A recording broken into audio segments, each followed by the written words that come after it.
A girl saw a poor boy wandering her street and sheltered him in her house. But he was hungry and disorientated, so he started eating the dog's food. She stopped him and they ate real food. But the girl never imagined what would happen years later. "Come with me," Samantha told the boy she saw wandering on her street. His cheeks were red, and she saw him with a runny nose. He also had to be around her age, 5 or 6 years old. So the little girl thought the best thing to do was to bring him home, and her mother would know what to do. The poor boy followed her through the back door, looking around her house shyly.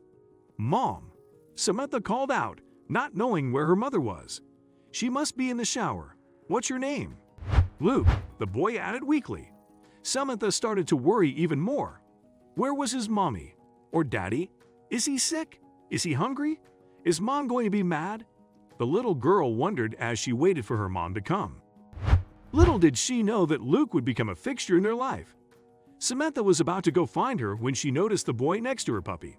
At first, she thought he was petting him, but then he heard crunching sounds.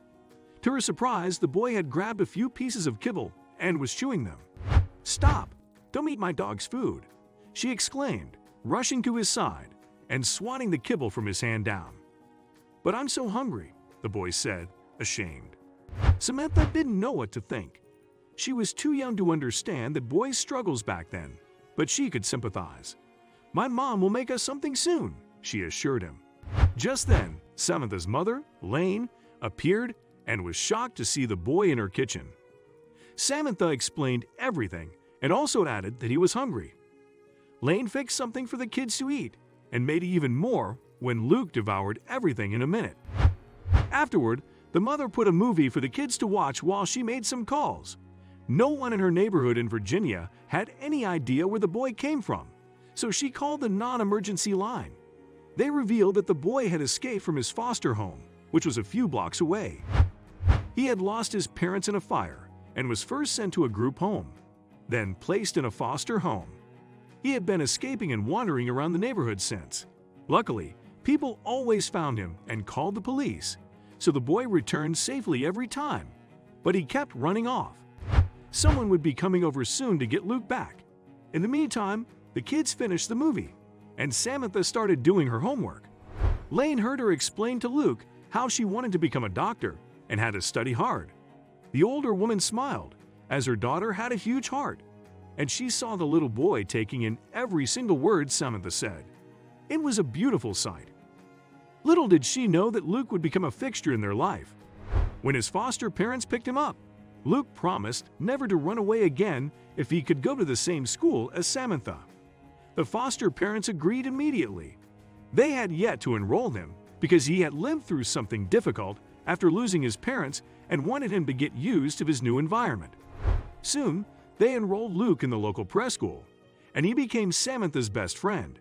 He was always over at their house, studied hard, respected his foster parents and every other adult, and he never escaped his home again.